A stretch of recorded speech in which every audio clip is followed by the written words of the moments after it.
I've been eating a lot lately, this past week, and I don't really have a firm reason in my mind for it. Um, as I've talked about on the daily show I do, which I don't know if some of you listen to just this show, or if you listen to just the daily show, or if you listen to both. It's interesting. It's why I name them differently, so that you'd have the opportunity to listen to just the ones you want to.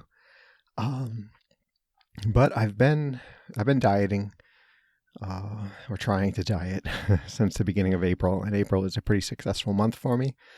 And then just something about May has made it very difficult for me. I feel like I want to eat, like I want to fill that hole, that gaping hole in my belly.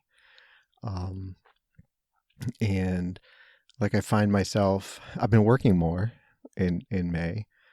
And I do, maybe I'm just restricting myself too much. When I work, I tend to eat my same breakfast, and then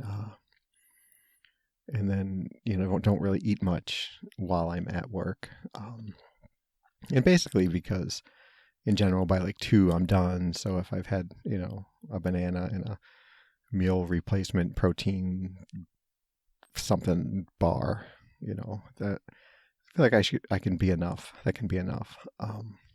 And then, uh, I get home. I have this weird thing where I'll just eat like two hot dogs, like right out of the package. Like, okay, I'm going to eat something. It's going to be protein, and it's like 360 calories. I can account for it. No buns, no ketchup, no mustard, no whatever. And, like I do that now, and then like, oh, hey, there's a bag of marshmallows in the cupboard, or hey, I want to eat some, string cheese, which really isn't that big a deal, but then it's like, hey, why don't I have 2 more hot dogs? And oh, hey, there's some bread, and ooh, okay, what can I make for dinner for the family that I can then say, well, you know what, that's not really my thing. I think I'm going to have a pizza, and I think I've had pizza. It's like Sunday night, Tuesday night, Wednesday night. And Nora's noticed, and she's asked. She said, "Are you doing okay? You tend to eat more pizza when you're struggling." And I kind of blow her off and say, "No, I eat a lot of bread when I'm struggling." And like, like something is going on, right? And I have a few ideas about it, I guess, but I don't like. There's nothing that's really monumental in my face. Like, hey, this is what's going on. But yeah, like, so I didn't even get on the scale yesterday, which Wednesday is my weigh-in day, and yeah, I just didn't want to. I didn't want that bad news first thing in the morning. um, so yeah, I don't know. I'm an eating machine lately. I'm still running. I'm still exercising, so that's good. But I no longer think my exercise is outpacing my calorie intake. So yeah. But anyway, it's Thursday, May 14th, 2020, and as of this recording, I'm still depressed, but I'm not dead.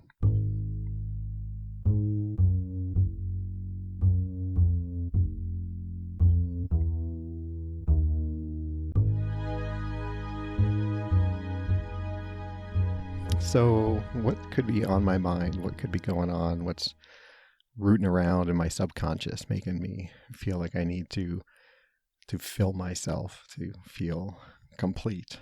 Uh, I don't know. I talked about it on the Daily Show, and I wanted to bring it up on this show, about my friend, my young friend, who's really going through a tough time right now. Um, and I think I'm faced with a lot of remembering when, and like, I don't know. I'm trying to advocate for my friend, and they're a minor, and they have parents, and it's a very difficult thing for me to offer up my opinion on things to someone else that kind of impacts their parenting style and what they're doing with their kid, right? That doesn't it's never felt like my place. Like I usually feel like I'm just hanging on, like with my own kids, much less, hey, let me tell you how to run your life and your family.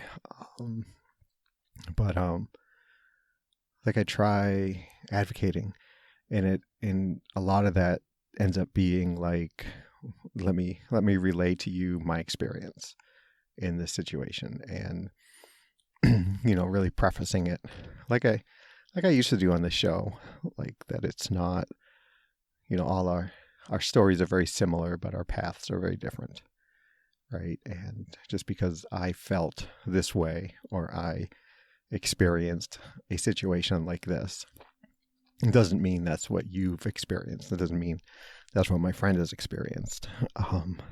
And so I try, and like, so I'm just like hopping back in the time machine, right? And going back to those days where,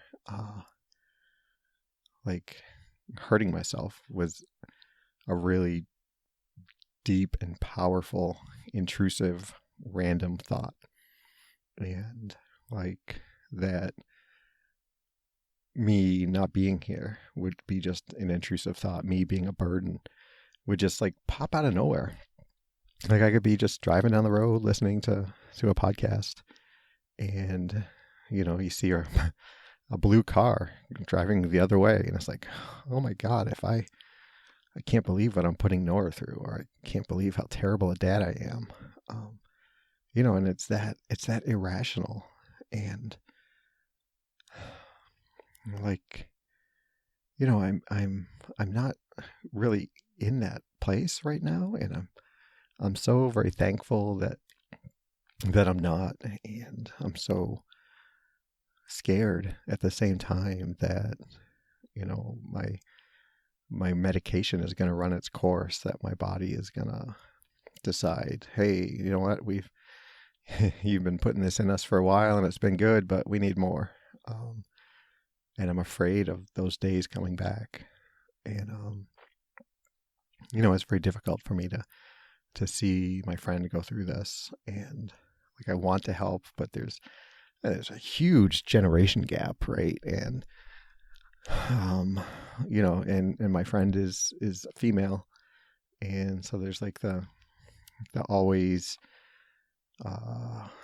deep down worry that there's like an ickiness going on, right? Like, what's this 40-year-old dude doing, hanging out so much with this teenager, and that kind of weird stuff, right? And like, I don't know. I think I've talked about this before. Like, you see a teenage girl with like a t-shirt on, and it's like something that says whatever, like a Yo Mama joke on her t-shirt, let's say. And I want to read it, but at the same time, I'm like, I can't be doing that. I'm like this creepy old guy. So yeah, I get that too. Like, there's a balance that I don't know how to find of like helping and like, dropping a message to her, like, hey, how you doing today? Without it being creepy. And, I know it's hard. It's very difficult. And, but yeah, so I think I'm part of me is back in that place where like I'm reminded at how much more horrible it can be. My life is pretty decent right now. And this whole pandemic, isolation, physical distancing kind of lifestyle is kind of up my alley, right? It's like, I don't, it's just, it's easier for me to live this way. And, I don't know. Yeah. So, while things are going well for me relatively, I still hate myself, right? I still think I'm lacking as a father, as a spouse, as a son, as a person. And, yeah, I don't know. Maybe if I don't know what's going on. I guess was what I'm trying to say. Uh, I yeah. So I'm eating. Let's boil it all down. That I'm eating more than I need to kind of fill me up, make me feel more whole, I guess. Um, so yeah, that's going on. I'm gonna see my girls today. I'm driving out to Charlotte to pick them up, and suck them into our family bubble for a few days. Give them a different bubble to be in, right? Like they're not seeing anybody really at their house. They're just doing schoolwork and hanging out with their mom on the weekends, and so give them a little something extra to do. And yeah, I worry. I guess that's part of this other thing. I keep coming back to my friend here, and like there's been times when I've really worried about my girls, and is there really a strong genetic component to mental illness, to depression, and like is that something I could pass on to my girls?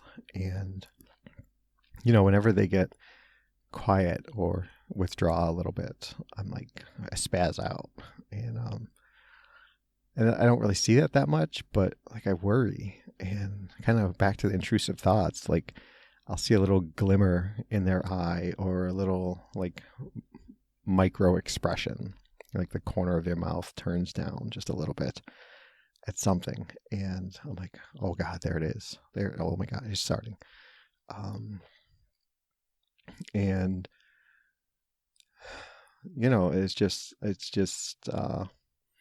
it's really evident to me, with this friend of mine that like they are like the stereotypical, like, oh, I can't believe that person has depression. Like they're like always smiling and laughing and joking and kind of extroverted, and it just listening to her parents say like, I had no idea, and I was like, well, I could have no idea, right? I mean, as much as I don't talk about it every time I see them, but I talk about my podcast often, and I talk about I'm open about different things, and so I'd like to think that my girls are comfortable coming to me, or expressing some kind of, if they're having these kind of struggles. But I don't know. I know there's that whole like you don't want to be a disappointment to your parents, and you don't want to there's the whole insidiousness of the depression is that you feel like a burden, and explaining that you feel like a burden is just being a burden, and that's how it feels. That's not how it is. It's irrational. It's irrational thinking, but that's what it feels like. And yeah, I don't know. I don't know. So, but yeah, I mean, things have changed. Well, since maybe it's just that my new routine was messed up just enough. Like when I wasn't really working at all, and that was only like 2-3 weeks, I guess, before things started coming together, and it was light at first, so maybe it was 4 weeks, but these past 2 weeks, 2.5 weeks, like my days aren't what they were, and I think I was thriving in my get up and walk or run every morning and have my 5 miles, 10,000 steps in by 10 a.m. And now I can't really do that because working, work starts at whatever time we're scheduled to be somewhere, and like it's tough to get up and do the podcast and run and shower and still get to work on time. So it's different, and I run some afternoons, which I don't like doing because it's warmer and I sweat more and I struggle more, and I've got that ever present excuse that, oh, you just suck. Why bother running when things get tough? So yeah, maybe I miss that. I miss that pandemic routine that I had, that I was kind of enjoying, um, being healthier, drinking lots of soda, and having me time every morning. And so I don't know. I don't know. I don't know. I don't know. I'm saying that a lot in this episode. Um, I just finished my run, and it was a good run, and like I must have had half a dozen thoughts of what I wanted to talk about when I got back in the car. And true to me, they all just kind of evaporated into the ether of the universe as I was running, and I don't remember what any of them were. Uh, I want to apologize to everybody who I haven't really been in contact with, especially folks who I kind of text message with. I've been kind of bad at that lately. I don't have a good reason for it. I don't know. I don't know why.